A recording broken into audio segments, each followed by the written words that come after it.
ಶಿವಸಾಮ್ ಸರ್ಗೆ ನಿಮ್ಮನ್ನ ಕರೆದ್ರು ಇಲ್ಲಿ ಬರಬೇಕಾದ್ರೆ ಬಂದು ಜಾಯ್ನ್ ಆಗಿ ನಾವು ಹೊಸ ಟಿ ವಿ ಮಾಡ್ತಿದ್ದೀವಿ ಅಂತ. ನೀವು ಬಹುಶಃ ಟಿ ವಿ ಬಿಟ್ಟು ಊರಿಗೆ ಹೋಗಿದ್ರಾ ಆಗ?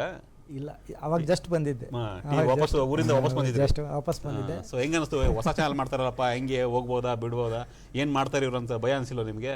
ಇಲ್ಲ, ಅಂದರೆ ಶಿವಶಾಂಬಿ ಸರು ರಾಧಾ ಮೇಡಮ್ ಸೇರಿಕೊಂಡು ಒಂದು ಚಾನಲ್ ಮಾಡ್ತಿದ್ದಾರೆ ಅಂತ ಇಡೀ ಮೀಡಿಯಾದಲ್ಲಿ ಸುದ್ದಿ ಇತ್ತು, ಮಾಡ್ತಿದ್ದಾರೆ ಅಂಥೇಳಿ. ಸೊ ನನಗೂ ಅವರು ಚಾನಲ್ ಮಾಡೋದು ಹೋಗ್ಬೇಕು ಅನ್ನೋ ಆಸೆ ಇತ್ತು. ಆವಾಗ ಒಂದು ದಿವಸ ನನಗೆ ರುದ್ರೇಶ್ ಫೋನ್ ಮಾಡ್ದೆ. ನಾನು ರುದ್ರೇಶು ನನ್ನ ಜೊತೆಗೆ ಇದ್ರಲ್ಲ, ಹಾಗೆ ಮಾತಾಡ್ತಾ ಇದ್ದೆ.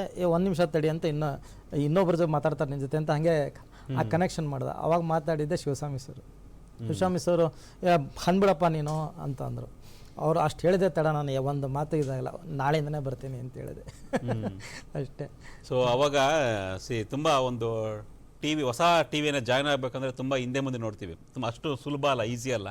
ಅಂದರೆ ತುಂಬ ಟೀಮ್ ಕಟ್ಟಬೇಕು, ತುಂಬ ರಾತ್ರಿ ಆಗಲು ಕೆಲಸ ಮಾಡಬೇಕು. ಲಾಸ್ಟ್ 1 ಇಯರಿಂದ ಅದನ್ನ ಮಾಡಿದ್ದೀವಿ ಎಲ್ಲರೂ. ಟೈಮಿಂಗ್ಸ್ ನೋಡಿದ್ರೆ ರಾತ್ರಿ ಆಗಲು ಕೆಲಸ ಮಾಡಿದ್ದೀರಿ.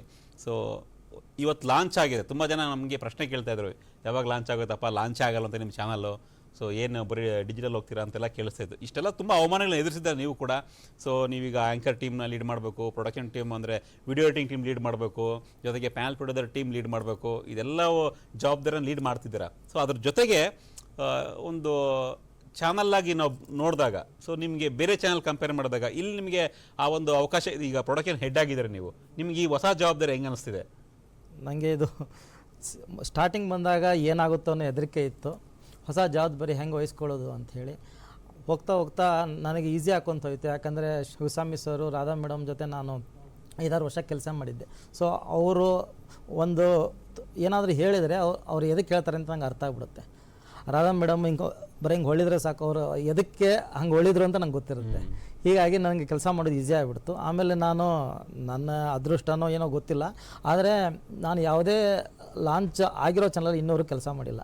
ನಾನು ಹೋಗಿನ ಲಾಂಚಿನ ಟೈಮಲ್ಲೇ ನಾನು ಕೆಲಸ ಮಾಡೋದು ಇನ್ನೂವರೆಗೂ. ಫಸ್ಟು TV9 2006ರಲ್ಲಿ ನಾನು ಸೇರಿದಾಗ ಅವಾಗಿನ್ನೂ ಲಾಂಚ್ ಆಗಿರಲಿಲ್ಲ, ಲಾಂಚ್ ಆಯಿತು. ಆಮೇಲೆ ಕಸ್ತೂರಿ GC, ಆಮೇಲೆ ಕಸ್ತೂರಿ ನ್ಯೂಸು, ಆಮೇಲೆ BTV ಎಲ್ಲನೂ ನಾನು ಲಾಂಚಿಂಗ್ ಟೀಮಲ್ಲೇ ಇದ್ದಿದ್ದರಿಂದ ನನಗೆ ಅಷ್ಟೇನು ಕಷ್ಟ ಅಂತ ಅನ್ನಿಸ್ಲಿಲ್ಲ. ಆದರೆ ಹೊಸ ಜವಾಬ್ದಾರಿ ಶಿವಸ್ವಾಮಿ ಸರು, ರಾಧಾ ಮೇಡಮು, ಸತೀಶ್ ಅವರು, ರುದ್ರೇಶ್ ಎಲ್ಲರೂ ನಮ್ಮ ಜೊತೆಗಿರೋದ್ರಿಂದ ಅಷ್ಟೇನು ಕಷ್ಟ ಅಂತ ಅನ್ನಿಸ್ಲಿಲ್ಲ.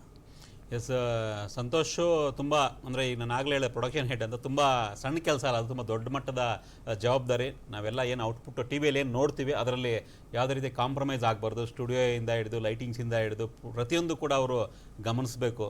ಎಲ್ಲಾದರೂ ಸಣ್ಣ ಆನೇರಲ್ಲಿ ಸಣ್ಣ ಮಿಸ್ಟೇಕ್ಸ್ ಆದರೂ ಈಸ್ ರೆಸ್ಪಾನ್ಸಿಬಲ್ಲು. ಅಷ್ಟು ದೊಡ್ಡ ಜವಾಬ್ದಾರಿ ವಹಿಸ್ಕೊಂಡಿದ್ದಾರೆ. ನೋಡೋಣ ಮುಂದಿನ ದಿನದಲ್ಲಿ ತುಂಬ ದೊಡ್ಡ ಮಟ್ಟದ ಚಾಲೆಂಜಸ್ ಇದೆ. ಸಂತೋಷ್,